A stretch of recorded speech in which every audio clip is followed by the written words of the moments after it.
దేవునికి స్తోత్రములు. ముఖ్యంగా ఈరోజు ప్రకాశం జిల్లా దర్శి అగాపే సంపూర్ణ శివార్త సంఘ మందిరంలో క్రైస్తవులు ఈ భారతదేశంలో 29 రాష్ట్రాల్లో వాళ్ళు ఏ భాష అయినా మాట్లాడి, వాళ్ళు ఏ సిద్ధాంతాన్నైనా నమ్మని, నేను క్రైస్తవుడను, యేసు క్రీస్తు నా దేవుడు అని విశ్వసించేటటువంటి సేవకులు, నాయకులు, విశ్వాసులు, వారి మీద అన్యాయంగా దాడులు జరుగుతుంటే నిర్హేతుకమైన ద్వేషాన్ని వెళ్ళగొక్కి అనేకమైన ఘోరాలు ఈ దేశంలో మతోన్మాదులు చేస్తుంటే వారికి చట్టబద్ధంగా, న్యాయబద్ధంగా రాజ్యాంగం ఇచ్చినటువంటి హక్కులను వారికి కల్పించి మీ పక్షంగా మేమున్నా అని వారి గుండెల్లో ధైర్యాన్ని నూరిపోసే సంస్థ రాష్ట్రీయ క్రైస్తవ పరిషత్.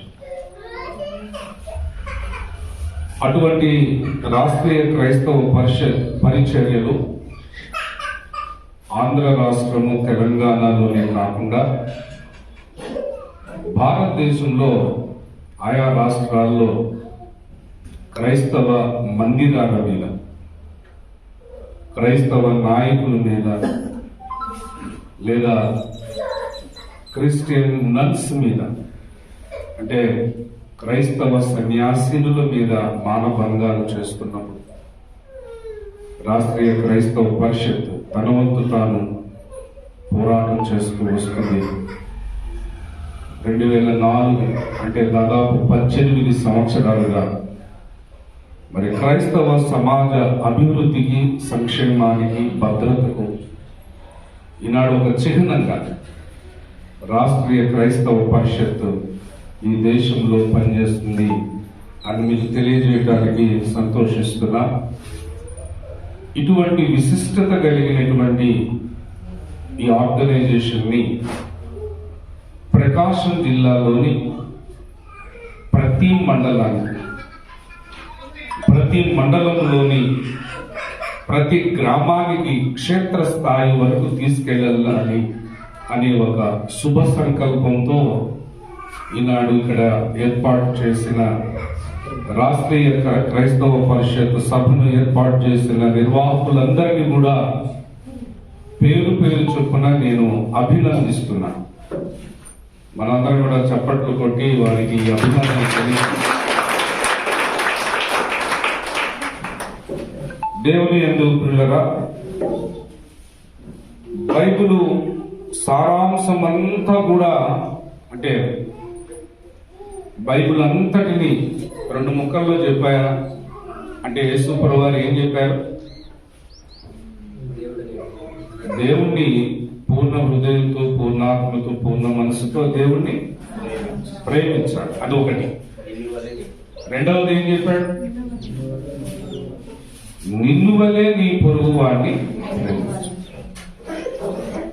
నన్ను నేను ప్రేమించుకుంటాను, నా కుటుంబాన్ని కూడా చాలా చక్కగా ప్రేమించుకుంటాను. సర్వసాధారణంగా మనిషి ఇక ఈ గిరిలోనే ఉంటాడు, ఈ గిరి తీసుకొని దాంట్లోనే ఉంటాడు. సహజంగా ఎవరినైనా కొద్దో గొప్ప దాటి, ఆ గీత దాటి బయటకు వస్తే నా రక్త సంబంధికులు, నా ఇన్మేట్స్ అంటే కుటుంబీకులు, వీళ్ళ గురించి నేనేదో కొంత ఆలోచించగలను. కానీ రాష్ట్రీయ క్రైస్తవ పరిషత్ యేసుక్రీస్తు నా దేవుడని నమ్మిన ప్రతి ఒక్కరిని కూడా నా కుటుంబ సంబంధి, నా రక్త సంబంధి అని అనుకుంటుంది. దేవుని స్తోత్రం. 29 రాష్ట్రాల్లో వాళ్ళు ఏ రాష్ట్రంలోనైనా ఉండనివ్వండి, వాళ్ళు ఏ భాష అయినా మాట్లాడనివ్వండి, వాళ్ళు ఏ సిద్ధాంతానైనా నమ్మనివ్వండి, కానీ యేసు క్రీస్తు నా దేవుడు అని విశ్వసించిన వారికి అన్యాయము జరిగితే, రాజ్యాంగం ఇచ్చిన హక్కులకు భంగం కలిగితే, నిర్హేతుకమైన ద్వేషంతో హింసకు దిగితే, వారి పక్షంగా పోరాడే సంస్థ మరి రాష్ట్రీయ క్రైస్తవ పరిషత్ ఇటువంటి మరి సేవ తత్పరత కలిగినటువంటి రాష్ట్రీయ క్రైస్తవ పరిషత్ సభను మరి ఇక్కడ మనం నిర్వహించుకోవడం అనేది చాలా సంతోషదాయకం, అభినందనీయం. మరొక పర్యాయం నిర్వాహకులకు, అలాగే చేరి వచ్చిన రాష్ట్రీయ క్రైస్తవ పరిషత్ నాయకులందరికీ, కార్యకర్తలందరికీ, చేరి వచ్చిన మీ అందరికీ కూడా ప్రభువైన యేసు క్రీస్తు వారి నామంలో నా హృదయపూర్వకమైన వందనాలు తెలియజేస్తున్నా. రెండవది, ఈ నెల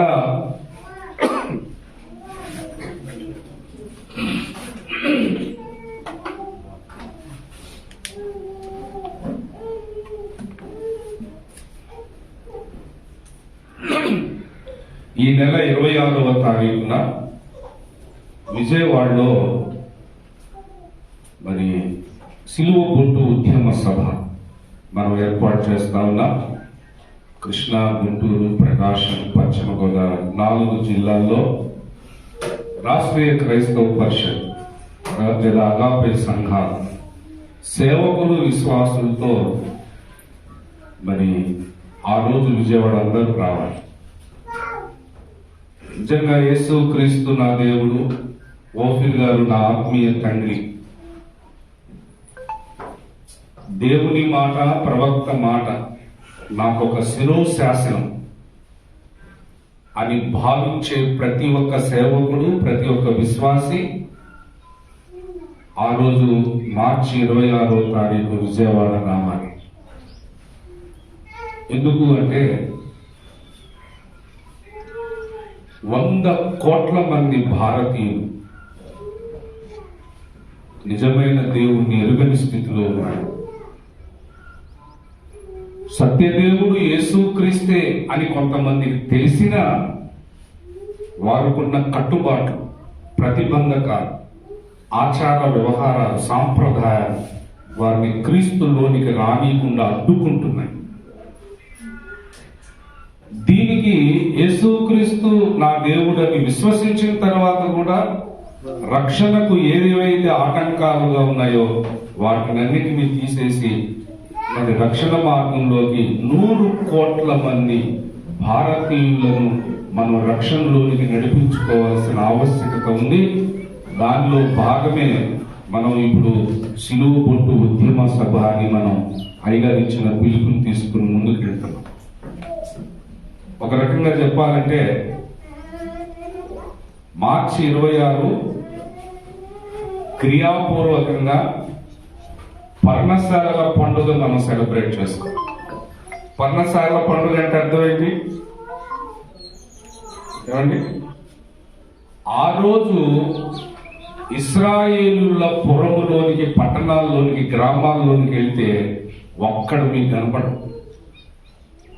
వాళ్ళ సొంతూరులో గురుస్వామి ఆ రోజు ఒక్కళ్ళైనా ఉంటారా? ఆ ఊర్లో ఉంటారా? ఒక్కడు కనపడదు. సో మార్చి 26 విజయవాడ కూడా పర్ణశాలల పండుగ మనం సెలబ్రేట్ చేయాలి. అంటే దాని అర్థం ఏంటి? లేదా గుడారాల పండుగన్నా పర్ణశాలల పండుగన్నా ఒకటే. అంటే దాని అర్థం ఏంటి? ఎవరి ఇంట్లో, ఎవరి ఊళ్ళో వాళ్ళు ఓఫిలిస్టులు ఉండరు. ఎక్కడ చేరుతారు? విజయవాడ. సో మార్చి 26 అనేది మనకు ఒక పర్ణశాలల పండుగ లేదా గుడారాల పండుగ. ఈ పండుగగా సిలువ ఉద్యమ సభను మనం జయప్రదం చేద్దాం. దేవుని స్తోత్రం. హల్లెలూయా, హల్లెలూయా, హల్లెలూయా. మంచిది. కొద్ది నిమిషాలు, మరి సమయం చాలా అయిపోయింది, మీకు కొంచెం లేట్ గా వచ్చాడు. దేవుడు అనుమతించిన పరిధి మేరకు కొన్ని విషయాలు మనం లేఖనాల నుంచి మనం ధ్యానం చేద్దాం. కీర్తనల గ్రంథము 38వ కీర్తన 19-20 వచనాలను నేను మూలవాక్యం కనుక ఈ 2 వచనాలను నేను చదువుతాను. తదుపరి వచనాలన్నీ మీరు చదివి సహాయం చేయొచ్చు. దేవుని పరిశుద్ధ గ్రంథంలో నుంచి కీర్తనల గ్రంథము 38వ కీర్తన 19-20 వచనాలు. నా శత్రువులు చురుకైన వారును బలవంతులనై ఉన్నారు, నిర్హేతుకముగా నన్ను ద్వేషించువారు అనేకులు. మేలునకు ప్రతిగా వారు కీడు చేయుచున్నారు, నేను ఉత్తమమైన దాన్ని అనుసరించుచున్నందుకు వారు నాకు శత్రువులైంది. చిన్న ప్రార్థన చేసి దేవుని సహాయాన్ని మనం వేడుకుందాం. ప్రార్థన చేద్దాం. పరిశుద్ధుడా, సర్వోన్నతుడా, మహోన్నతుడా, మా ప్రియ పరలోకపు తండ్రి, 2004లో భారతదేశంలోని 29 రాష్ట్రాల్లో ఉన్న ప్రతి క్రైస్తవుడు రాజ్యాంగం ప్రసాదించినటువంటి డాక్టర్ బిఆర్ అంబేద్కర్ గారి ద్వారా ఈ దేశానికి అనుగ్రహించబడినటువంటి రాజ్యాంగంలోని ప్రతి హక్కును మరి అనుభవించడానికి, రాజ్యాంగపు హక్కులను గౌరవించడానికి, నిలబెట్టడానికి రాష్ట్రీయ క్రైస్తవ పరిషత్ విశేషమైన కృషి నాయనా ప్రభువా గడిచిన ఈ 18 ఏళ్లగా జరపడానికి మీరు ఇచ్చిన కృపలను బట్టి స్తోత్రాలు. ఈ సంవత్సరం రాబో సంవత్సరాలన్నింటిలో మరింతగా నాయన వేళ్ళూనుకొని అభివృద్ధి నుండి భారతదేశమంతా కూడా ఏ గ్రామానికి, ఏ మండలానికి, ఏ జిల్లాకి, ఏ రాష్ట్రానికి వెళ్ళినా కూడా రాష్ట్రీయ క్రైస్తవ పరిషత్ పరిచర్యలు విస్తరించి ఉన్నాయని అంతగా మీరు అభివృద్ధి కలిగ చేయమని మీ నామములో ప్రార్థిస్తున్నాం. ఈ క్రమంలో భాగంగా ఈరోజు నాయన ఈ పట్టణంలో ఈ రాష్ట్రీయ క్రైస్తవ పరిషత్ సదస్సులో మీరే మాట్లాడమని ప్రార్థిస్తున్నాం. మీ పక్షముగా నిలబడి ఈ వాక్యమును అందించడు సిద్ధపడుచున్న నీ దాసుడు కడు బలహీనుడు, అల్పుడు, అపాత్రుడు, అయోగ్యుడు నాయన మీరే కనికరించి కటాక్షించి మీ ఆత్మాభిషేకముతో, వాక్యాభిషేకముతో, మీ నూతన సత్యవాక్య ప్రత్యక్షతలతో నింపి కొద్ది నిమిషాలు మీరు మాతో మాట్లాడి మా ముందున్న కర్తవ్యాన్ని మేము ఏ విధంగా నిర్వహించాలో మాకు హితబోధ చేయమని, ఆటంకాల అవరోధాలు కలిగించే సకల అంధకార దురాత్మలు, అంధకార శక్తులన్నిటినీ నజరేయుడైన యేసు నామములో గద్దించి బంధిస్తూ ఉన్నామమ్మే. ఈ సభ మీ నామానికి మహిమకరంగా ఈ ప్రకాశం జిల్లాలో ఉన్నటువంటి నీ బిడ్డలందరికీ కూడా ఆశీర్వాదకరంగా, దీవెనకరంగా ఉన్నట్లును భారతదేశం అంతటికి ఒక ఆశీర్వాదకరమైనటువంటి అయా కూడికగా ఈ రాష్ట్రీయ క్రైస్తవ పరిషత్ సదస్సును మీరు దీవించమని, సమాలోచన సభలు మీరు ఆశీర్వదించమని, చేసిన అంశములన్నీ మీరు ఆలకించి ఆమేనని పలికినారని విశ్వసిస్తూ స్తుతిస్తూ తండ్రి, కుమార, పరిశుద్ధాత్మ త్రియేక నామమైన ప్రభువైన యేసు నామములో ప్రార్థిస్తున్నాము తండ్రి. ఆమేన్. దేవుని యందు ప్రియులారా, కొద్ది నిమిషాలు మన మనసులను దేవుని యొక్క వాక్యం మీద కేంద్రీకరించుదాం. భారతదేశంలో లా అండ్ ఆర్డర్ ప్రాబ్లం లేనటువంటి జనాంగము ఎవరు అంటే మొట్టమొదట పేరు వినబడేది ఎవరిది? క్రైస్తవులు. క్రైస్తవులు రాజ్యాంగ విలువలను పాటిస్తారు. వారి వలన సమాజానికి మరి శాంతి భద్రతల సమస్య ఎంత మాత్రం కూడా రాదు. అంతేకాదు, ఈ దేశంలో అనేక మంది విద్య అందరికీ అందుబాటులో లేని కాలం నుంచి అనేక మందికి విద్యను అందిస్తూ సామాజిక సేవ అంటే కుష్టి వ్యాధిగ్రస్తుల చేతులను ముట్టుకొని వాళ్ళకి మందులు రాస్తూ సర్వీస్ ఇస్తూ అంటే హాస్పిటల్స్ నిర్మాణం చేస్తూ ఈ విధంగా సామాజిక సేవను చేస్తూ ఒకవైపు, మరొక వైపు సమాజంలో సమస్యాత్మకంగా ఉన్నటువంటి వ్యక్తులకు సువార్తను చెప్పడం ద్వారా వాళ్ళను మంచి మనుషులుగా మారుస్తున్నటువంటి పరిస్థితి క్రైస్తవులు చేస్తున్న సేవ. ఈరోజు ఎన్ని కోట్ల మంది ఒకప్పుడు మా పాత జీవితం ఇలా ఉండేది, అన్యాయంగా ఉండేది, అక్రమంగా ఉండేది, విచ్చలవిడితనంగా ఉండేది. కానీ ఇప్పుడు యేసుక్రీస్తు ప్రభువును విశ్వసించిన తర్వాత నా జీవితం మారిపోయిందనే సాక్ష్యాలు భారతదేశంలో కోట్ల కొలదిగా ఉన్నాయి. కుటుంబానికి ఒక సమస్యగా, సమాజానికి ఒక సమస్యగా ఉన్నటువంటి వ్యక్తులు లేదా వ్యక్తుల సముదాయాలు ఈనాడు ఒక మంచి మనుషులుగా, ఈనాడు క్రీస్తు బోధనను బట్టి మంచి మనుషులుగా మారుతున్నారు. యేసుక్రీస్తు ప్రభువారు ఆయన అవతార పురుషులుగా ఉన్న దినాల్లో యూదులు రాళ్ళు తీసుకొని ఆయన చంపుదామని చేతులు పైకెత్తారు. చంపేస్తాం నిన్ను. అప్పుడు యేసు ప్రభువారు, అవునా, అవును, ఇంతకీ నన్ను ఎందుకు చంపాలనుకుంటున్నారు మీరు? నాలో ఏం చూసి మీరు చంపే ప్రయత్నం చేస్తున్నారు అని యేసుక్రీస్తు ప్రభువారు ఆనాటి సమాజపు యూదులను ఆయన ప్రశ్నించాడు. యేసయ్య అడిగాడు. దయచేసి మీరు చూడండి, యోహాను సువార్త 10వ అధ్యాయము 31వ వచనం నుండి నేను కిందకు చదువుతున్నాను. యోహాను సువార్త 10వ అధ్యాయం 31 నుంచి. యూదులు ఆయనను కొట్టవలెనని మరలా రాళ్ళు చేత పట్టుకొనగా యేసు తండ్రి యొద్ద నుండి అనేకమైన మంచి క్రియలను మీకు చూపితిని, వాటిలో ఏ క్రియ నిమిత్తము నన్ను రాళ్లతో కొట్టుదురని వారిని. యూదుల ఆచారం ఏంటంటే, ఎవరైనా ఒకరు ధర్మశాస్త్రాన్ని అతిక్రమించాలని కానీ, సమాజంలో ఎవరైనా చేయరాని నేరాన్ని చేశారని కానీ వారు నిర్ణయించినప్పుడు అది నిజమని తేలినప్పుడు వాళ్ళ ఆచారం ఏంటంటే రాళ్ళు తీసుకొని కొట్టి చంపుతారు. ఇప్పుడు యేసుక్రీస్తు ప్రభువారి మీదకి వీళ్ళు రాళ్ళు తీసుకున్నారు. రాళ్ళు తీసుకొని కొట్టబోతుంటే యేసు అడిగాడు. ఏమని అడిగాడు? మీరు చదవండి.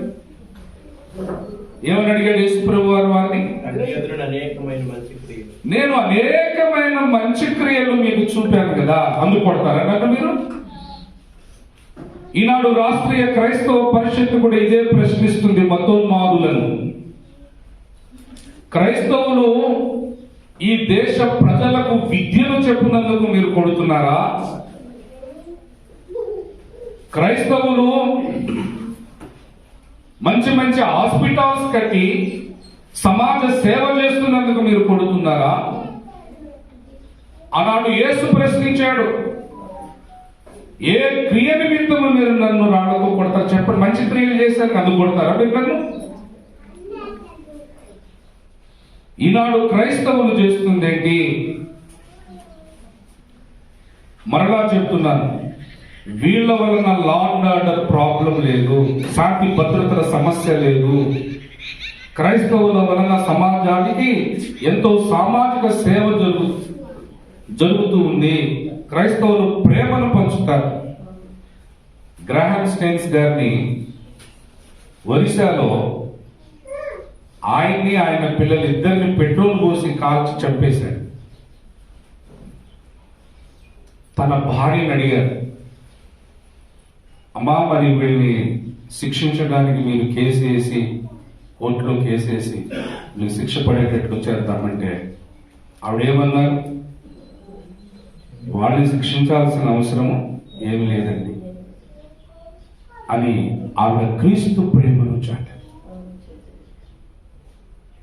అంటే ఈ దేశంలో మతోన్మాదులు క్రైస్తవ నన్స్ మీద మానభంగాలు చేస్తూ, క్రైస్తవ మందిరాలను కూల్చేస్తూ, క్రైస్తవ నాయకులను సేవకులను మరి కొడుతూ, కొన్ని చోట్ల చంపుతూ, ఇంత నికృష్టమైన కార్యాలు ఈ దేశంలో చేస్తున్నారు కదా. క్రైస్తవులు చదువులు చెబుతున్నందుకు మీరు కొడుతున్నారా? హాస్పిటల్ నిర్మాణం చేసి వైద్య సహాయం అందిస్తున్నందుకు మీరు చంపుతున్నారా? లేదండి, మత మార్పిడి చేస్తున్నారు అనేది ఒకటి తీసుకొచ్చారు. మత మార్పిడి అనేది పచ్చి అబద్ధం. ఒక రకంగా మత మార్పిడి, బలవంతపు మత మార్పిడులు చేస్తున్నారు అని చెబుతున్నది, నేను అనుకుంటున్నాను, నా అభిప్రాయం ప్రకారం భారతీయులను వీళ్ళు అవమానపరుస్తున్నారు. ఎట్లాగా? ఇప్పుడు ఒక వ్యక్తి ఉన్నాడు, ఆ వ్యక్తిని బలవంతంగా తన మార్గాన్ని నీవు మార్చుకో అంటే మార్చేసుకుంటాడా?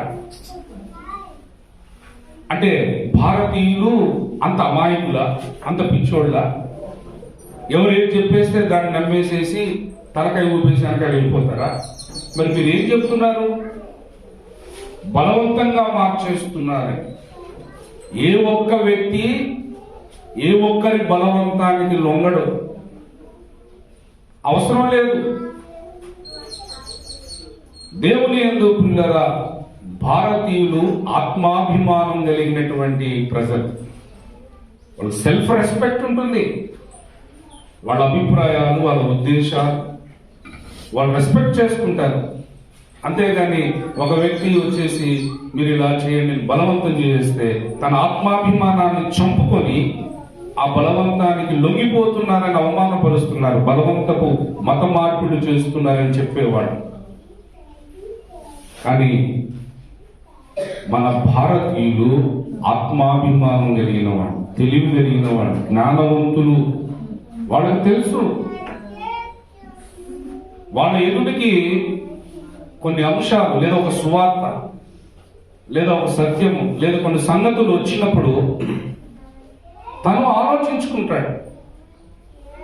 తను ఆలోచించుకొని వివేచించుకొని తనకు ఏదైతే నచ్చిందో, తనకు అది ఒకవేళ ఆ మార్గము నచ్చితే, క్రీస్తు నచ్చితే అంగీకరించే స్వేచ్ఛ రాజ్యాంగం ఇచ్చింది, మత స్వేచ్ఛ. ఈ ప్రపంచంలో కొన్ని దేశాలు ఉన్నాయి. ఏ దేశాలు అంటే మతతత్వ దేశాలు ఉన్నాయి. ఆ దేశంలో ఆ మతాన్ని అనుసరించాలి, ఇక వేరే మతం జోలికి వెళ్ళకూడదు. ఈ ప్రపంచంలో కొన్ని నాస్తిక దేశాలు ఉన్నాయి, అంటే దేవుడు లేడని నమ్మే దేశాలు ఉన్నాయి. ఆ దేశంలో ఏ దేవుని గురించి మాట్లాడకూడదు, ప్రకటించకూడదు. కానీ భారతదేశం లౌకికవాద దేశం, ప్రజాస్వామ్య దేశం. ఈ దేశంలో అత్యున్నతంగా గౌరవించబడేది రాజ్యాంగం. రాజ్యాంగంలో ప్రాథమిక హక్కుగా ఈ దేశంలో ఉన్న ఏ పౌరుడైనా తనకి ఇష్టం వచ్చిన మతాన్ని స్వీకరించవచ్చు, ప్రచారం చేసుకోవచ్చు.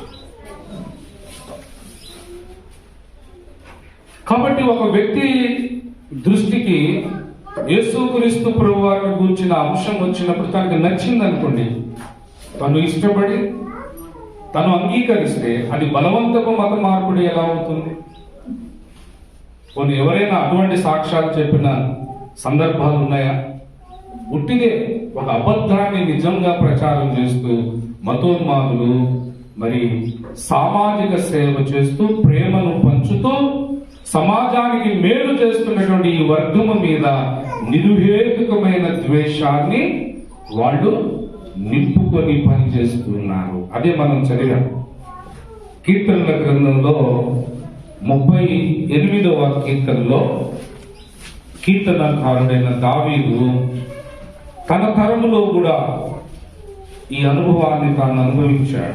ఏమంటున్నాడంటే, నిర్హేతుకముగా నన్ను ద్వేషించువారు ఈ అనేకులు ఎవరంటే శత్రువులు అన్నాడు పైన. ఎందుకు వాళ్ళు దావీదుకు శత్రువులయ్యారు? దావీదు ఏమన్నా వాళ్ళ ఆస్తిని కబ్జా చేశాడా?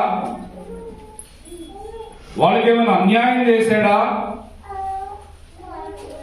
ఎందుచేత వాళ్ళు దావీదుకు శత్రువులయ్యారంటే ఆయన రీజన్ చెప్పాడు 19వ వచనములో, ఉత్తమమైన దానిని నేను అనుసరించినందుకు వారు నాకు శత్రువులు. Which is the best one? ఏదైతే ఉత్తమమైనది ఉందో దాన్ని నేను అనుసరిస్తున్నందుకే వాళ్ళు నాకు శత్రువు లేదు. వేరే ఏ రీజన్ లేదు. There is no reason at all. Which is the best one. ఆ బెస్ట్ అనేది ఏదైతే నేను ఫాలో అవ్వాలనుకున్నాను అంతే, ఇవాళ నా శత్రువులు అయిపోయాను. ఈ దేశంలో ప్రస్తుతం ఇప్పుడు ఇదే జరుగుతా ఉంది. దేవుని యందు పిల్లరా, ప్రపంచంలో దాదాపు ఇప్పుడు 210 దేశాలు ఉన్నాయని చెప్తున్నారు. ఈ 210 దేశాల్లో మీరు ఎక్కడికి వెళ్ళినా బహిరంగంగానో రహస్యంగానో యేసుక్రీస్తు ప్రభు నా దేవుడు అని చెప్పుకునేవారు ఈనాడు అన్ని దేశాల్లో ఉన్నటువంటి మరి మార్గము ఏదైనా ఉందా అంటే ప్రపంచవ్యాప్తంగా అది ఒక యేసుక్రీస్తు మార్గం. అంటే శత్రువులుగా ఎంతమంది మారినా, శత్రువులు ఎన్ని కుయుక్తులు పన్నుతున్నా, క్రీస్తును గూర్చిన వార్త, సిలువను గూర్చిన వార్త అన్ని దేశాలలోనికి ఈ రోజు పెడతా ఉంది. అన్ని దేశాల్లో దేవుని ఎరిగినటువంటి ప్రజలు ఉన్నారు. అయితే దేవుని యందు పిల్లరా, మనకి సమయం చాలా తక్కువగా ఉంది. అయితే మనము ఈ దేశంలో ఉన్నాము కాబట్టి నిష్కారణంగా, నిర్హేతుకముగా, ఏ కారణం అనేది లేకుండా క్రైస్తవ సమాజము మీద ఒక వర్గము వారు కక్ష కట్టారు. దీనిని మనం ఎట్లా ఎదుర్కోవాలి? దీన్ని మనం ఎట్లాగా నిలువరించాలి? క్రైస్తవులు తమంతటగా తాము ఎవరి జోలికి వెళ్ళరు, ఎవరితో గొడవలు పెట్టుకొని మరి వాళ్ళు శాంతి భద్రతల సమస్యను సృష్టించేవాళ్ళు కాదు. కానీ మతోన్మాదులే క్రైస్తవుల జోలికి వస్తున్నారు, అన్యాయం కొడుతున్నారు, తిరిగి వాళ్లే కేసులు పెడుతున్నారు. కొన్ని చోట్ల మన కంప్లైంట్స్ కూడా తీసుకోవట్లేదు. ఇటువంటి పరిస్థితుల్లో మరి మనం ఏం చేయాలి? దేవుని యందు పిల్లరా, ఇది నాన్న రాష్ట్రీయ క్రైస్తవ పరిషత్తు పక్షంగా దేవుడు మన ముందుకు కొన్ని అంశాలను తీసుకొని వస్తున్నాడు. మొట్టమొదటిగా జాగ్రత్తగా వినండి. కొన్ని మాటలు చెప్పి నేను ముగిస్తాను, టైం ఎక్కువ అయిపోయింది మనకి.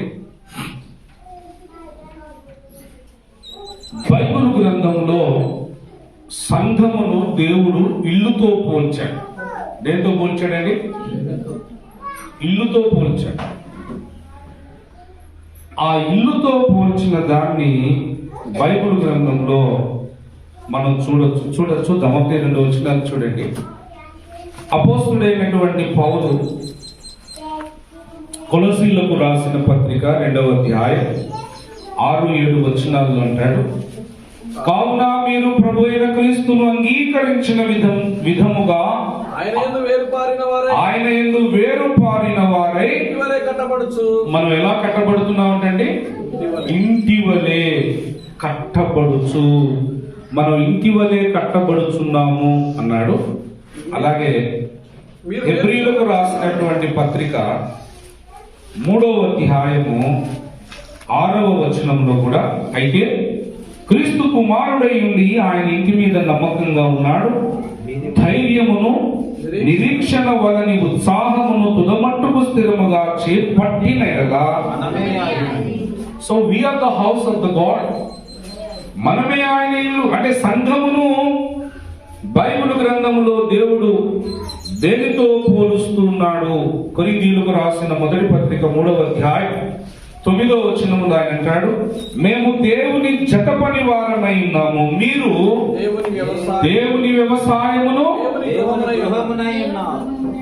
ఏమై ఉన్నామంట? మనం దేవుని గృహం, దేవుని ఇల్లు. అయితే ఈరోజు దేవుడు చెప్తున్న విషయం ఏమిటంటే, ఈ ఇంటిని గూర్చి ఆసక్తి మనకు ఉండాలి. ఇప్పుడు నాకు ఒక ఇల్లు ఉంది, నా ఇంట్లో బియ్యం అయిపోయింది అనుకుందాం, కరెంటు బిల్లు కట్టాలి. నేను పట్టినట్లుగా ఉంటానా? అసలు కరెంటు బిల్లు రాకముందే దాన్ని కట్టడానికి కావాల్సిన ధనాన్ని ముందుగానే రెడీగా ఉంటాను నేను.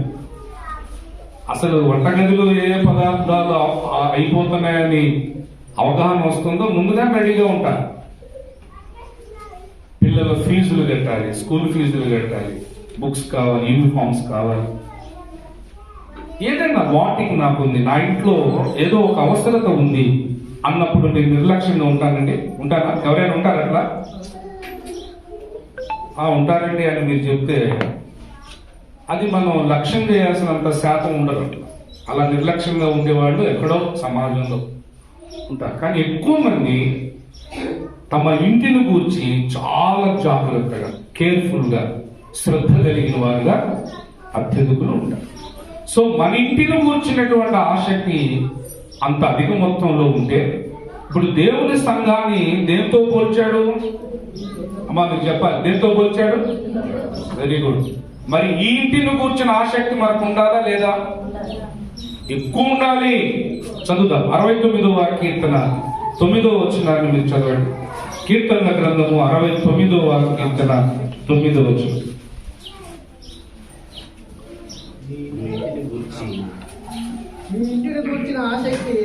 దేని కూర్చిన ఆసక్తి? నీ ఇల్లు అంటే ఏంటది? దేవుని సంఘము. దేవుని సంఘములో ఏ అపాయం వచ్చినా, ఏ ఇబ్బంది వచ్చినా, ఏ కరువు వచ్చినా, ఏ కష్టం వచ్చినా సరే ఇమ్మీడియట్ గా నువ్వు రెస్పాండ్ అయ్యేటటువంటి ఆసక్తి నీకు ఉండాలి, నాకు ఉండాలి, మనందరికీ ఉండాలి. ఆ బ్రదర్కి కదా, ఆ సంఘానికి కదా, ఆ ఊరిలో కదా, మనకేం సంబంధం అని నువ్వు అనుకోవటానికి వీలు లేదు. ఎందుకు? సంఘము దేవుడు అపోస్తుల కార్యాలు 20వ అధ్యాయం 28వ వచనంలో అంటాడు, తన స్వరక్తం ఇచ్చి సంపాదించుకున్నాడు. కాబట్టి ఇది నాకు సంబంధం లేదు అనుకోవటానికి లేదు. ఈనాడు ఈ ప్రకాశం జిల్లాలో, జిల్లా పరిధిలో మాట్లాడుతున్నాను.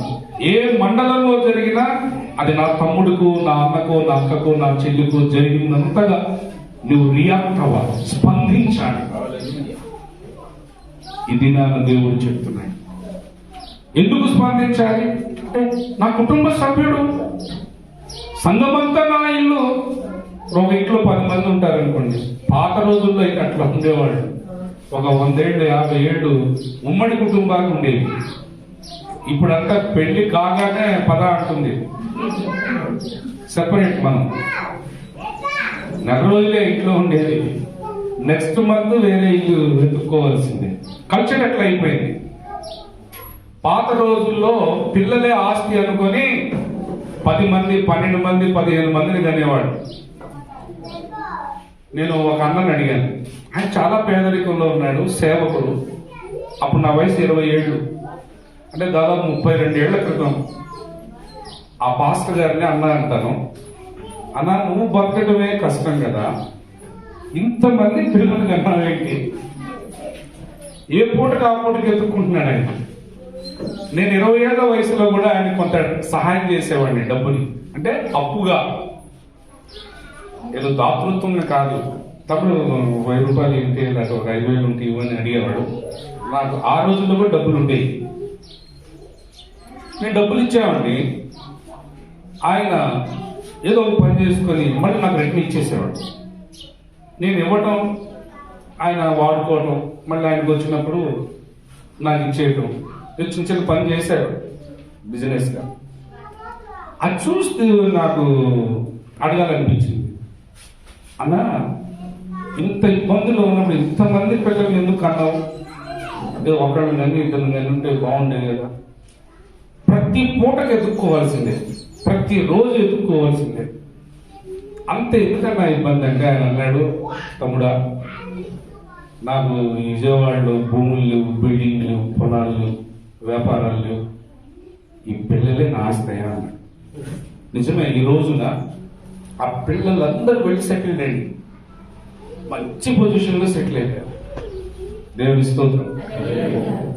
అంటే పాత రోజుల్లో అలా ఉండేది, కానీ ఈ రోజుల్లో వచ్చేటప్పటికి ఇప్పుడు ఏమొచ్చిందంటే మేము ఇద్దరం మాకిద్దరు, అది కూడా వెళ్ళిపోయింది. ఇప్పుడు ఇద్దరు వద్దు ఒక్కరే ముద్దు అక్కడికి వచ్చేసి. కానీ ఈ దినాన్ని దేవుడు చెప్తున్నాడు, మన కుటుంబం ప్రపంచం. దేవుని స్తోత్రం. హల్లెలూయా, హల్లెలూయా.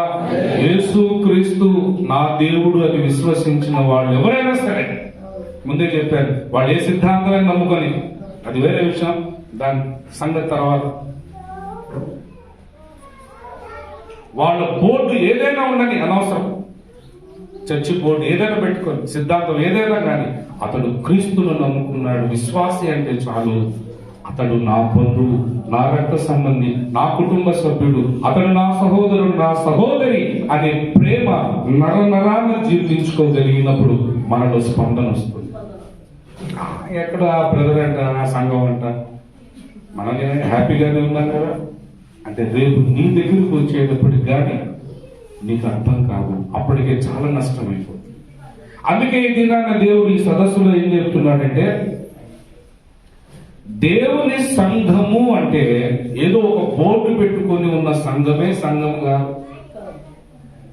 యేసు క్రీస్తు ప్రభు నా దేవుడు అని విశ్వసించిన విశ్వాసులు ఎక్కడ ఉన్న వాళ్ళందరూ కలిసిందే దేవుని సంఘం. బోర్డులు వేరవచ్చు, సిద్ధాంతాలు వేరవచ్చు, ఏమండి క్రమాలు వేరు కావచ్చు, కానీ మనమంతా కూడా దేవుని ఇల్లు. ఇప్పుడు 69వ కీర్తన 9వ వచనంలో ఏమన్నాడు? నీ ఇంటిని కూర్చున్న ఆసక్తి నన్ను ఏం చేస్తుంది? ఇప్పుడు భక్షిస్తుందా? మరి మిమ్మల్ని భక్షించడం అంటే ఏంటి? తినేస్తుంది అన్నమాట. ఏం తినేస్తుంది? ఆసక్తి. మనం ఏం తినేస్తాం? చికెన్ దమ్ము, మటన్ దమ్ము. ఈ మధ్య మీకు తెలుసా, ఆల్ మిక్స్డ్ దమ్ము కూడా ఉంది. అంటే చికెన్, మటన్, ఫిష్, రొయ్య, ఈ 4 కలిపి మిక్స్డ్ దమ్ము ఉంది. మేము తినేవాళ్ళం విమానాలు ఉన్నప్పుడు గుంటూరులో, వాటికి వెళ్ళి తినేవాళ్ళం. దేవుని యందు పిల్లరా, మరి మనల్ని ఏం భక్షిస్తుంది అంటే, ఈ దినాన దేవుడు చెప్తున్నాడు, నీ సొంత ఇంటిలోని కుటుంబ సభ్యునికి ఒక అపాయం వస్తే ఎలా రెస్పాండ్ అవుతుంది, ఎలాగా సహాయం చేయాలని నీవు రియాక్ట్ అవుతావు. ఈ జిల్లాలో ఏ మండలంలో ఏ గ్రామంలో జరిగినా కూడా నువ్వు అంతే రియాక్ట్ కాగలిగినప్పుడు, నిన్ను వల్లే నీ పొరుగు వాడిని ప్రేమించన్న ధర్మశాస్త్ర సారం అంతటి నువ్వు పాటించినట్లు లెక్క అవుతుంది. దేవుని స్తోత్రం. హల్లెలూయా, హల్లెలూయా. నాకు ఇవ్వబడిన సమయం అయిపోయింది. ఇంకొక విషయం చెప్పి నేను ముగిస్తాను. చెప్పుకోవడానికి చాలా విషయాలు ఉన్నాయి, మీరు ఆలస్యంగా వచ్చారు, మనకేమో సమయం లేదు. ఇంకొక విషయాన్ని చెప్పి నేను ముగిస్తాను. దేవుడు సంఘాన్ని ఇంటితో పోల్చాడు. రెండవది, ఆయన శరీరముతో పోల్చాడు. ముందు వినండి, తర్వాత బైబిల్ చూద్దురు. నడుస్తూ ఏదో కాలికి ఒక రాయి తగిలి కింద పడిపోయాడు. కింద పడగానే మన దేహంలో ఉన్న అవయవాలు, ఈవెన్ బ్రెయిన్ తో సహా స్పందిస్తాయా? లేదా ఓన్లీ కాలికే దెబ్బ తగిలింది, ఎక్కడ దెబ్బ తగల, కాలు ఒక్కటే స్పందిస్తుందా? అవయవాలన్నీ స్పందిస్తాయా? అయితే సంఘమును దేవుడు దేంతో పోల్చి చెప్పాడంటే శరీరముతో పోల్చాడు. ఇక్కడి నుంచి క్రీస్తు అట, శిరస్సు క్రీస్తు, మిగతా బాడీ మొత్తం ఎవరు? సంఘం. మరి ఒక కాలుకి దెబ్బ తగిలినప్పుడు, లేదా చేయికే దెబ్బ తగిలింది అనుకుందాం, ఈసారి చేయికి ఏది దెబ్బ తగిలింది, మిగతా అవయవాలన్నీ స్పందిస్తాయా?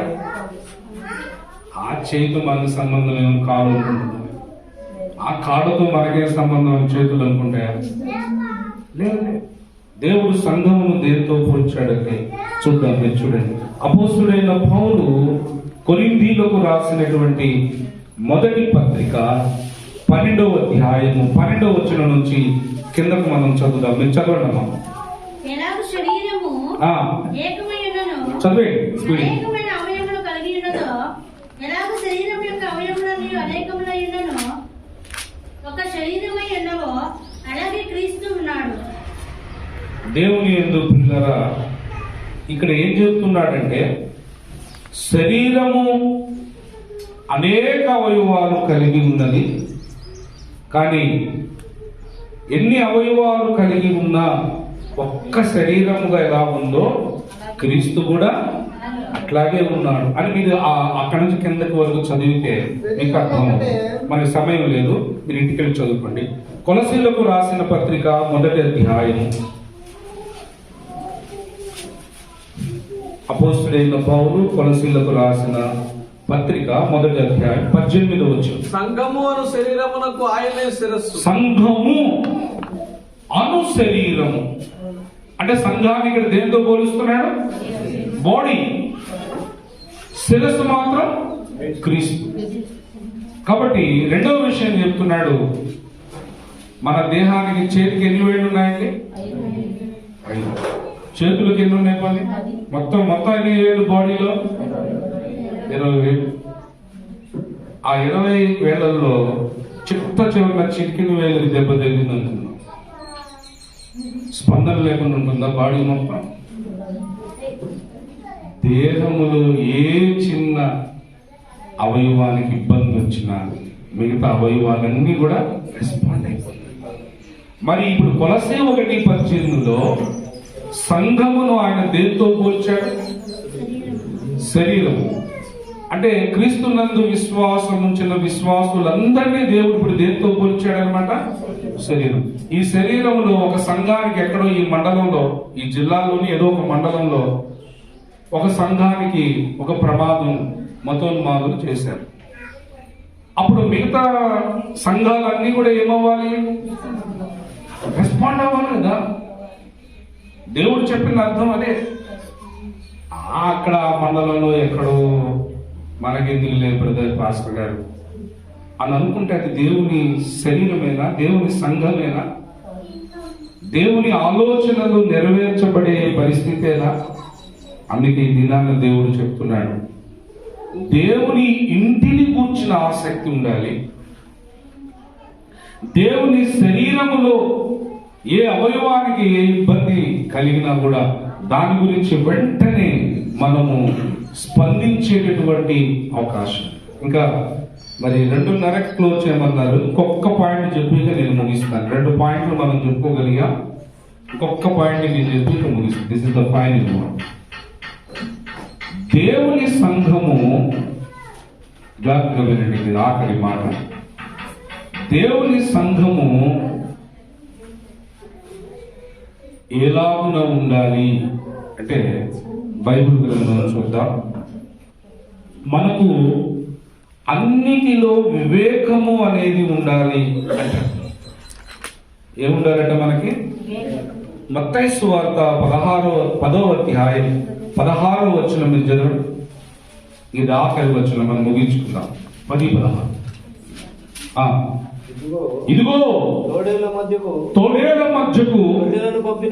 గొర్రెలను పంపినట్లు నేను మిమ్మల్ని పంపుచున్నాను కనుక పాముల వలె వివేకులను, ఏవలే పాముకున్నంత వివేకం ఉండాలట దేవుని సంఘానికి. పాము చాలా చురుకుగా ఉంటుంది, కానీ మన మూలవాక్యము రిఫరెన్స్ గుర్తుందా? ఎన్నో కీర్తన? Very good. ఎన్నో వచనం? ఏముంది స్టార్టింగ్ లో? నా శత్రువులు. అసలు లక్షణం చురుకుదనం ఎవరికి ఉండాలి? సంఘానికి ఉండాలి. ఎందుకు? మీరు పాము చాలా చురుగ్గా ఉంటుంది. మనం కర్ర తీసుకొని దాని మీదకి వచ్చేదాకా కొట్టండి, నన్ను కొట్టండి, చంపుకోండి అంటారు అన్నట్టు ఉంటుంది పాము. సొను ఎక్కడ సొన్ను దొరికితే అక్కడ ఎస్కేప్ అవుదాం. ఎస్కేప్ అవడానికి లేదు, మీదకి వద్దాం. చాలా చురుగ్గా ఉంటుంది, చాలా షార్ప్గా ఉంటుంది, చాలా వివేకంగా ఉంటుంది. ఆదికాండం 3వ అధ్యాయం 1వ వచనం అంటాడు, భూ జంతువులన్నిటిలో సర్పము చాలా యుక్తిగా ఉంటది. మీరు అలా ఉండాలంటే అవతల నుంచి కర్ర తీసుకొని మన మీదకి వచ్చి దెబ్బలు కొట్టేదాకా మరండి కొట్టం అని మనం అప్పగించుకోవటం. అళ్ళంతో దూరంగా ఉన్నదని మీరు ఎక్స్పెక్ట్ చేయాలి. ఎలా కావాలి? వివేచన ఉండాలి, వివేకం ఉండాలి, చురుకుదనం ఉండాలి. కానీ ఇప్పుడు ఈ లక్షణాలన్నీ ఎవరికి ఉన్నాయట? 19వ వచనంలో నా శత్రువులు వాళ్ళు చాలా చురుకుగా ఉంటున్నారు. కానీ ఇది నా చెప్తున్నాడు, దేవుని సంఘము పాముల వలె వివేకముగా ఉండాలి, చురుకుగా ఉండాలి, ప్రమాదాన్ని పసిగట్టగలిగి దాన్ని నష్టం జరిగిన తర్వాత కాదు ఆలోచించాలి, జరగక ముందే వివేకం కలిగి ఉండాలి. అలా మనం ఆలోచించగలిగినప్పుడు క్రైస్తవ సమాజానికి మనం మేలు చేయగలుగుతాం. ఈ సమాజంలో మరి అనేక మందికి మనం ఉపకారం చేయగలం. ఆ బుద్ధి మనకు ఉండాలి అని ఈ దినాన దేవుడు చెప్తున్నాడు. కాబట్టి దేవుని యందు పిల్లరా, ఈ దినాన దేవుడు మన ఎదుగు తీసుకొచ్చిన వాక్యం ఏమిటంటే, దేవుని సంఘము ఇంటితో దేవుడు పోల్చాడు. ఈ ఇంటిని గురించిన ఆసక్తి అందరికీ ఉండాలి. ఆ పాస్టర్ గారి పల్లె ఆయన చూసుకుంటాడు, మన దేవుడు పెద్ద సంఘంలో పెద్దలు ఉన్నారుగా వాళ్ళు చూసుకుంటాడు అని అనుకోవటానికి లేదు. ప్రతి ఒక్కరు కూడా ఒక అపాయం, ఒక ప్రమాదం, ఒక నష్టం అనగానే స్పాంటేనియస్ గా రెస్పాండ్ అవ్వాలి, స్పందన ఉండాలి. ఇక మీ అబ్బాయిని కొడుతున్నారా సెంటర్లో అంటే నిమ్మకి నేను ఎత్తినట్టు ఉంటావు, కొడుతున్నారా? అబ్బా గండా నుంచో చూస్తున్నా బాబు అంటాడా తండ్రి? అన్నయ్య అంటాడా? తమ్ముడు అంటాడా? అసలు ఆ వార్త వినగానే వీడి వెంట్రుకలు నిక్కబొడుచుకుంటాయి, రక్తం ఉడికిపోతుంది, అసలు ముఖ కవలికలు మారిపోతాయి. మరి సంఘంలో ఎక్కడైనా సరే మతోన్మాదులు ఒక చర్చి మీద దాడి చేశారు, పాస్టర్ గారి మీద దాడి చేశారంటే ఇదే ఫీలింగ్ నీకు కలుగుతుందా? కలగటం లేదంటే దేవుని ఆలోచన, దేవుని భావజాలం నీ బ్లడ్ లో ఇంకా రాలేదు, నీ రక్తంలోనికి ఆ జీన్స్ ఇంకా రాలేదు. ఏదో నామినల్ క్రిస్టియన్ గా దేవుని సన్నిధికి వస్తున్నావు, వెళ్ళిపోతున్నావు, కానీ దేవుని యొక్క భావజాలం, భావోద్రేకాలు నీకు ఇంకా కలగటం. ఆర్టిఫిషియల్ మ్యాన్ రోబోట్స్ ఉన్నాయనుకోండి, రోబోట్స్ కి మనకున్న భావోద్రేకాలని ఉంటాయా? ఏదో ఫీడింగ్, కంప్యూటర్లో ఫీడింగ్ చేసినే ఉంటాయి. కమాన్ రోబోట్స్ అనగానే ముందుగానే ఫీడ్ చేస్తాం, ఎస్ బాస్ అని ఫీడింగ్ ఇచ్చాం అనుకో, అడనగా ఎస్ బాస్ అంటే అంతే. బ్రేకప్ టీ, ఎస్ బాస్ అని వెళ్ళి ఆ కప్పులో టీ ఇస్తే మనం ఏది ఫీడ్ చేస్తే అది చేసింది. మన రోబోట్సా?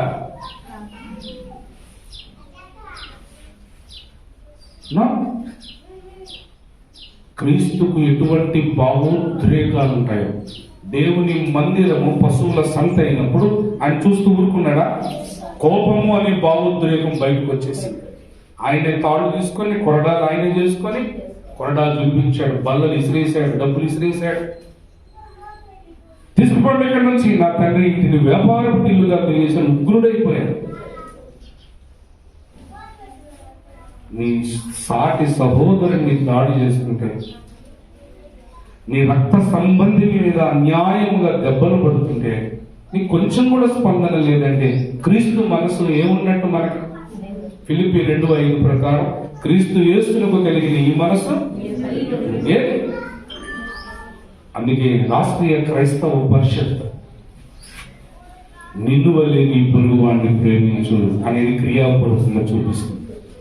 క్రీస్తు యేసునకు కలిగిన ఈ మనసు మీరు కూడా కలిగి ఉండండి అని క్రియాపూర్వకంగా చూపిస్తుంది, సమాజానికి నేర్పిస్తుంది.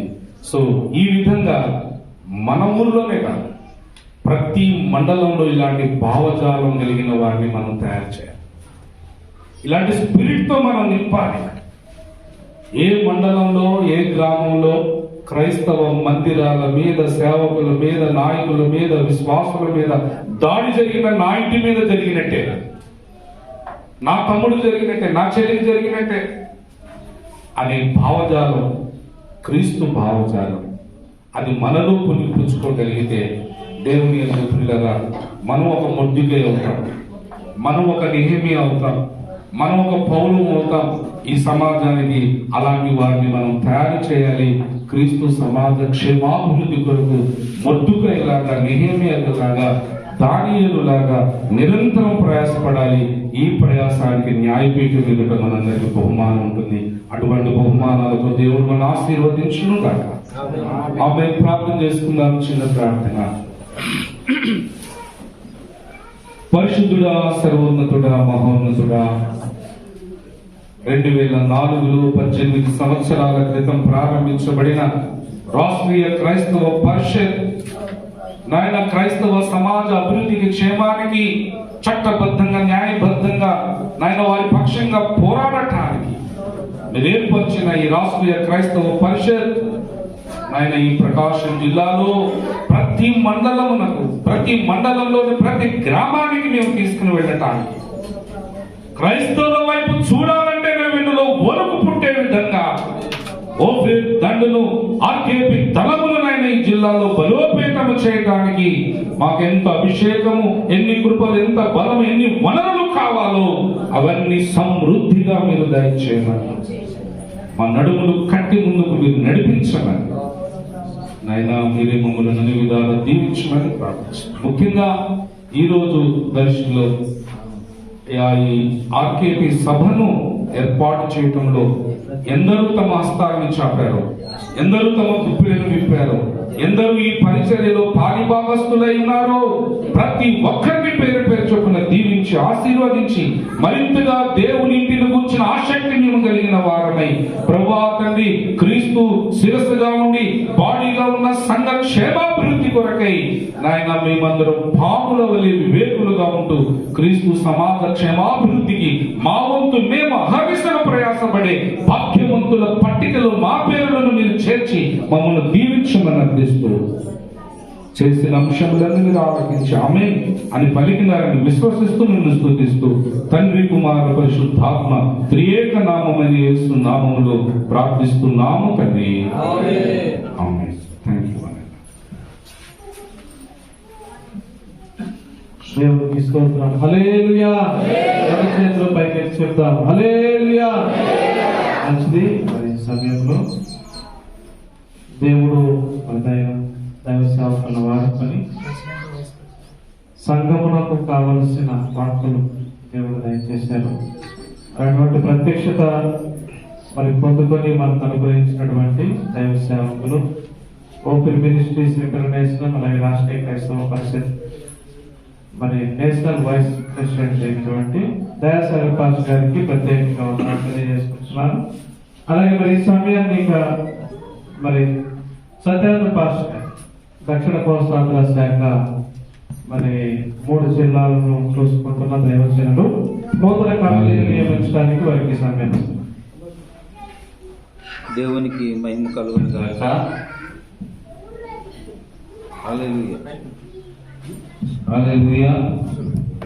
ఇలా మరి వాక్యము అర్థమైంది. మనకి ఎంత వాక్యం చెప్పని ఇంకా ఇంట్లోనే ఉంటామా? దేవునికి స్తోత్రం.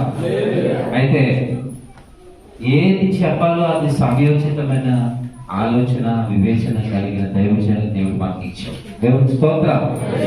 మరి ముఖ్యంగా మరి దినం ఈ రాష్ట్రీయ క్రైస్తవ పరిషత్ యొక్క సమాలోచన సభ నిర్వర్తించడానికి చూపించి అందులో ఇంతవరకు మరి వాక్యం ద్వారా మరి ఆధారాలను చూపించి మనతో మాట్లాడిన పాస్టర్ దయాసాగర్ గారికి ప్రభుత్వ యొక్క వందనాలు తెలియజేస్తాం.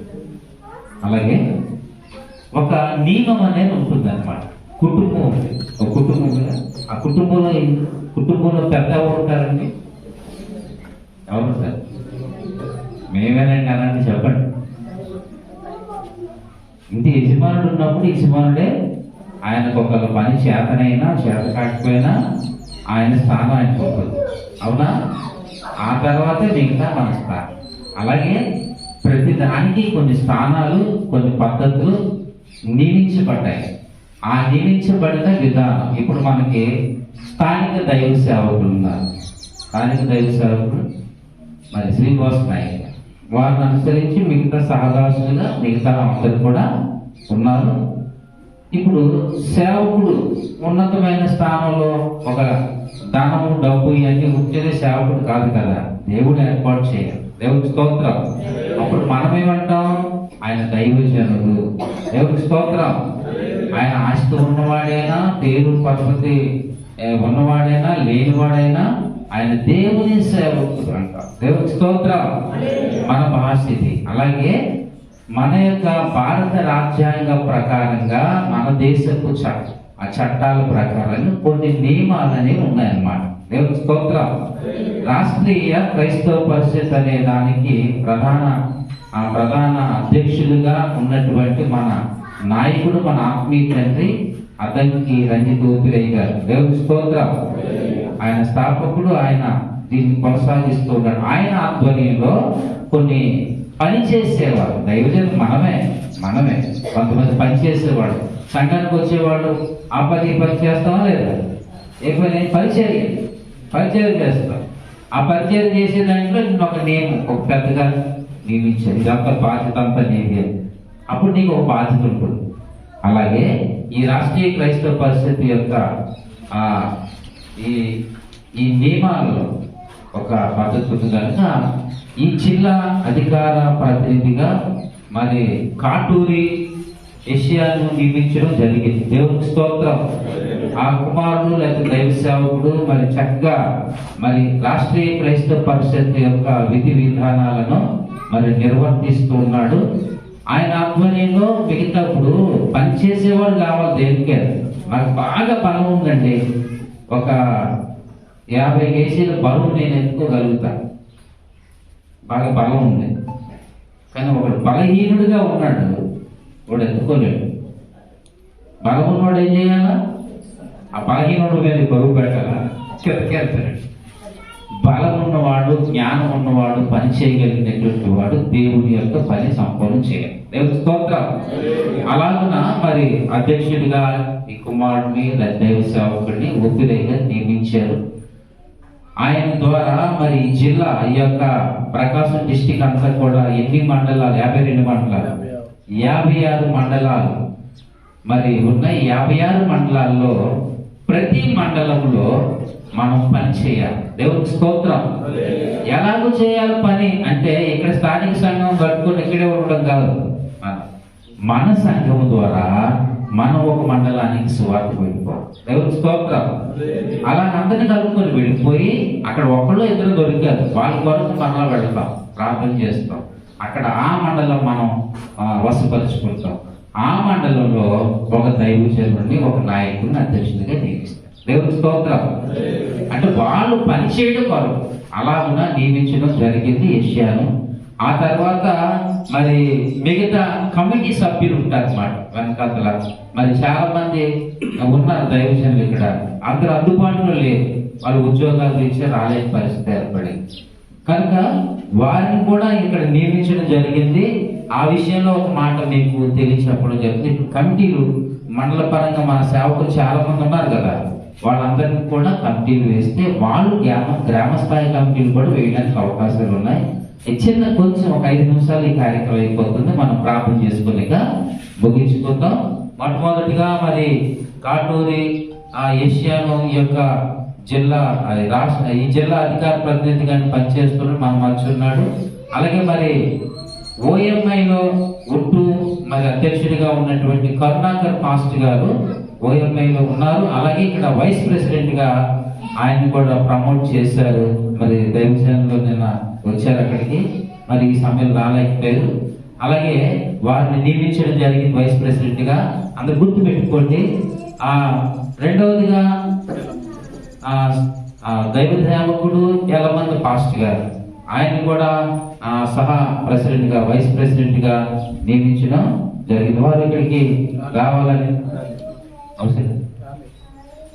ఎల్లమందా? ఓకే. ఎల్లమంది గారు తనకు రాలేకపోయారు. సరే, ఇక్కడ ఉన్నటువంటి వారు నియమించడం వల్లే జరిగింది. పని చేస్తున్నారు కనుక వారికి బాధ్యతలను అప్పగించడం జరిగింది. ఇకపోతే ఆర్కేపీ సెక్రటరీగా పాల్బాబు గారిని నియమించడం జరుగుతుంది. వారికి ఇప్పుడు అభినందనలు తెలియజేస్తున్నా. వారిని రాష్ట్రీయ క్రైస్తవ పరిషత్ జిల్లా ఆర్కేపీ సెక్రటరీగా వారిని నియమించడం జరిగింది. అలాగనే ఇకపోతే ట్రెజరర్ దేవారెడ్డి నాయక్ గారు ట్రెజరర్ గా వారిని కూడా వారిని కూడా ట్రెజరర్ గా నియమించడం జరుగుతుంది ఈ రాష్ట్రీయ క్రైస్తవ పరిషత్తులో. ఇకపోతే సభ్యులుగా సేవకులు అందరూ కూడా ఇందులోకి వస్తారు. సభ్యులందరూ అంటే పని చేయడానికి ఉన్నారు కనుక వీళ్ళకి బాధ్యతలు ముందుకు వచ్చి వీళ్ళకి అప్పచెప్పడం జరిగింది. తర్వాత మరి ఇక్కడ సేవకుల పేర్లు ఉన్నాయి. మరి దైవజనులు మెగా నాయక్ గారు, అలాగే శ్రీనివాస నాయక్ గారు, గురుస్వామి, ఆరామ్ గారు, యషియా, ఆనోకు, జయప్రసాద్, వీళ్ళందరూ ఒక కమిటీ సభ్యులుగా ఉండి నడిపిస్తూ ఉన్నారు. ఈ యొక్క మరి జిల్లా తాలూకు యొక్క లిస్టు అయ్యింది. రెండు గారు కూర్చోండి, మీరు కూడా పర్వాలేదు. దేవునికి మహిమ కలుగుతుంది కాక. అలాగే ఆర్కేపీ యూత్ ప్రెసిడెంట్స్ ఒక యవనస్తులు ఉన్నారు కాబట్టి యవనస్తులే పనిచేసే వాళ్ళు ఉన్నారు కదా, వాళ్ళు నియమించుకుంటే యవన సమాజాన్ని పురుగొల్పుతారు. ఏ కార్యక్రమానికి వెళ్తారని మరి అందరూ కూడా మరి దేవాలయాన్ని ఏర్పాటు చేయడం ప్రెసిడెంట్ గా ఏర్పాటు చేయడం జరిగింది. ఆయనకు అభినందనలు తెలియజేస్తున్నాం. అలాగే వైస్ ప్రెసిడెంట్ గా టి సునీల్ కూడా సునీల్ బాబును కూడా ఏర్పాటు చేయడం జరిగింది. అలాగే ఆర్కేపీ సెక్రటరీగా యూత్ సెక్రటరీగా కె సునీల్, ఆయన టి సునీల్, కె సునీల్ ఉన్నాడా? కె సునీల్ బాబు, ఆయన బయట కూడా ప్రపోజల్ పెట్టుకుంటాం. అలాగే ట్రెజరర్ గా ఆరామ్ గారు కూడా ఏర్పాటు చేయడం జరిగింది. వీళ్ళంతా కూడా ఆర్కేపీ ప్రకాశం జిల్లా యూత్ కదండి, యూత్ మెంబర్స్, యూత్ సభ్యులు అందరూ కూడా సభ్యులు ఉన్నారా? ఒక 7 మెంబర్స్ వరకు సభ్యులు కూడా ఉన్నారు. వీళ్ళందరూ పనిచేయడానికి దేవునికి స్తోత్రం. ఎందుకంటే ఇవన్నీ పొజిషన్ ఎందుకు పెడుతున్నాం అంటే, ఎవడు నువ్వు అని అడిగితే నేను పలానా ఓపిరి గారు సగం అంటుకుంటారు, పలానా ఆర్కేపీలో నేను ఒక ట్రెజరర్ని, నేను ఒక ప్రెసిడెంట్ని, నేను ఒక సెక్రటరీని, నేను ఒక సభ్యుడు అని మనం చెప్పాలి. దేవునికి స్తోత్రం. ఆర్కేపీ అనగానే అందరికి అంతే కాబట్టి అందులో మనం పనిచేస్తున్నాం. ఇకపోతే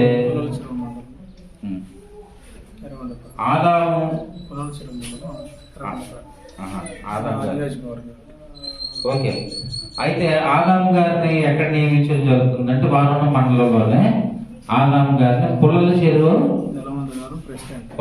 మండలమా? ఓకే, యలమంది గారు ప్రెసిడెంట్. ఓకే, ఇంకా వైస్ ప్రెసిడెంట్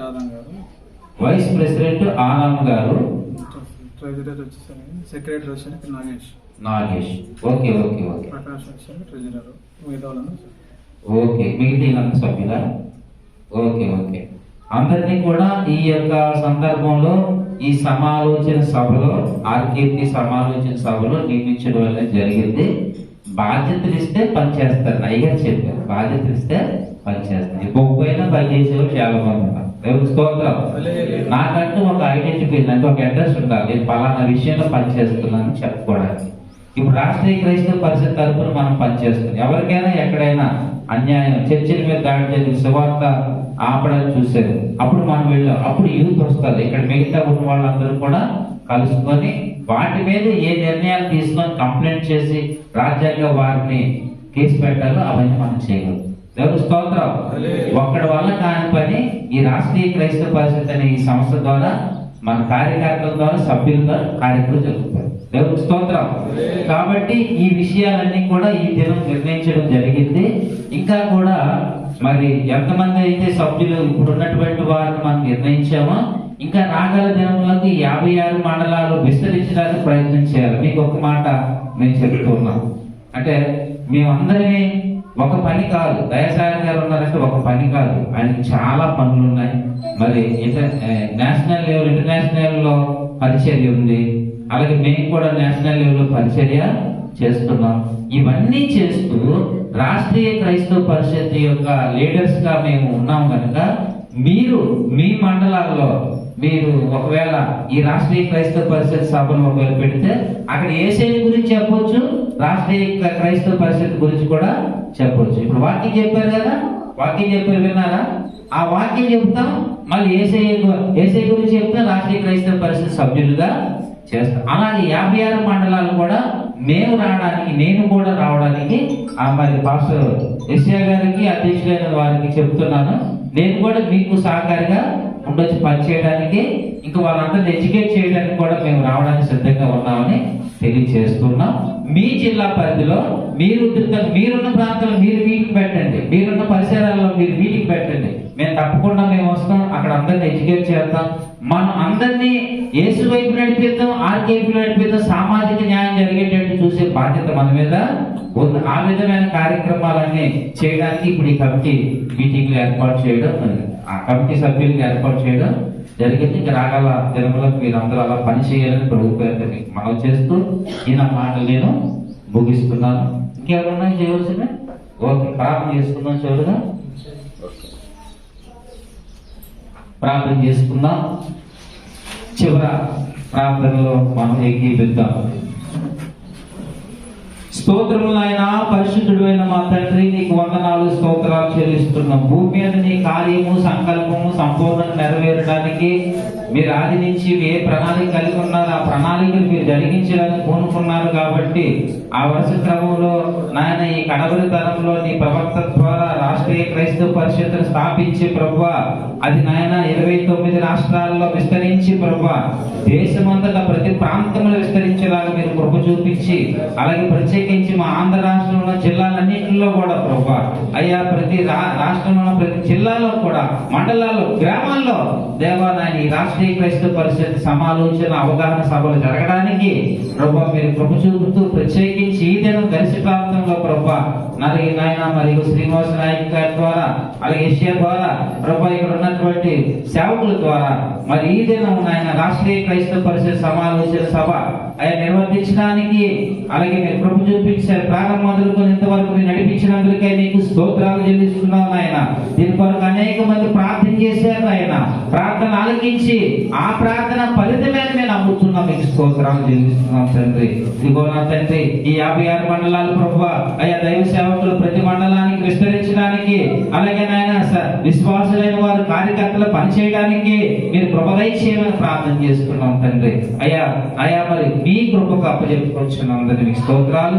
ఇగో మరి ఈ దినము నియమించబడినటువంటి అయ్యా మరి ఏ విషయాలు రాష్ట్రీయ క్రైస్తవ పరిస్థితుల్లో ఆయన జిల్లా అధ్యక్షులుగా కమిటీని వేయడం జరిగింది. ఆ కమిటీలో ఉన్న నెంబర్లు ఉన్నారు, వారందరినీ మీరు బలపరిచి దీవించి దోషం పుట్టించండి ప్రభువా. అలాగే మండల పరిధిగా నాయన మరి కమిటీలు వేశాం, మండల పరిధిలో ఉన్న వారి పేర్లు బట్టి మీకు వందనాలు. వారు చాలా చురుకుగా పనిచేయచ్చు రాష్ట్రీయ క్రైస్తవ పరిషత్తుని అయ్యా మరి ప్రకటించడానికి, సత్యాన్ని ప్రకటించడానికి, అనేకులు ఇక్కడ సభ్యులు చేయడానికి మీరు కృప దయచేయండి. ఎవరిని ఏ పరిస్థితులు నియమించారో అంతకంటే ఎక్కువ పని కలిగిన వారే ముందు కొనసాగుటకు మీరు సహాయం చేయండి. అలాగే నాయన మరి వాక్యం నాయన మీరు వాక్యం ద్వారా దిగివచ్చి నీ దాసు నిలబెట్టి మీరు మాట్లాడినందుకు మీకు స్తోత్రాలు చెల్లిస్తున్నాం అయ్యా. నీకే కృతజ్ఞతాస్తుతులు చెల్లించుకుంటున్నాం. అలాగే మీకు వందనాలు. అలాగే మరి ఈ దినం పాల్బాబు గారు అయ్యా మరి 1 సంవత్సర కాలం అసంక్షేపం తీసుకొని ఆ సంక్షేపణ ఆ వారమును ప్రజ్వలింప చేయడానికి, ఇంకా నీ కొరకు పని చేయడానికి వారి దంపతులను మీరు బలపరిచి వాడుకోండి. మీకు స్తోత్రాలు చెల్లిస్తున్నాం. అలాగే మరి ఈ కార్యక్రమానికి ప్రయాస ప్రార్థన దీని వెనక చేసిన ప్రతి కార్యక్రమాన్ని బట్టి నీకు వందనాలు చెల్లిస్తున్నాం అయ్యా. దీన్ని బట్టి ఇంకా వారిలో నూతన ఉత్సాహం, ఉజ్జీవం, ఆనందం, అభిషేకం నింపినా తండ్రి అయ్యా. పని చేయాలని మీరు కృపా ద్వారా తెరవండి. మీ స్తోత్రాలు. అలాగే నడిపించిన అధ్యక్షుడు నాయకులను పెట్టుకోండి, వందనాలు చెల్లిస్తున్నాం. ఈ యొక్క స్టేజ్ మీద ఉన్న వారందరినీ మీరు దీవించండి అయ్యా. యూత్ అధ్యక్షులను దీవించండి, అందరిని దీవించినట్టు ముఖ్యంగా ఇదిగో వచ్చిన విశ్వాసులైన వారందరినీ కూడా వారందరినీ దీవించండి. వారికి ఏ అవసరాలనే యేసునామములో తీర్చండి. వారికి కావలసిన సమస్త సమృద్ధిని మీరు దయచేయండి. నీకు వందనాలు చెల్లించుకోవచ్చు. మహిమ ఘనత ప్రభావం మీరు పొందుకోమని మా ప్రభు రక్షకుడు ప్రియ కుమారుడైన యేసుక్రీస్తు దివ్య నామములో ఈ ప్రార్థన స్తుతించి వినంతో బ్రతిమాలుచున్నాం తండ్రి. ఆమేన్. మన మధ్య సాగరన్న ఆశీర్వాదం. తండ్రి అయిన దేవుని ప్రేమ, కుమారుడైన యేసుక్రీస్తు కృప, పరిశుద్ధాత్మ దేవుని యొక్క అన్యోన్య సహవాసము దర్శిలో ఉన్న రాష్ట్రీయ క్రైస్తవ పరిషత్ నాయకులకును నాయకురాళ్లకును, ప్రకాశం జిల్లాలో అన్ని మండలాల్లో అన్ని గ్రామాల్లో విస్తరించి ఉన్న ఆర్కేపీ నాయకులకు నాయకురాళ్లకు, ప్రభువైన యేసుక్రీస్తునందు విశ్వాసం ఉంచిన విశ్వాస సమాజం అంతటికి, అలాగే సార్వత్రికంగా ఉన్న క్రైస్తవ సంఘం అంతటికి తోడై ఉండి ఆశీర్వదించి సదాకాలం వరకు మనల్ని నడిపించును గాక. ఆమేన్, ఆమేన్, ఆమేన్. యేసు రక్తమునకే జై, ప్రవేశ రక్తమునకే జై. ప్రవేశనామమునకి సంపూర్ణమైన విజయము కలుగును గాక. ఆమేన్, ఆమేన్, ఆమేన్.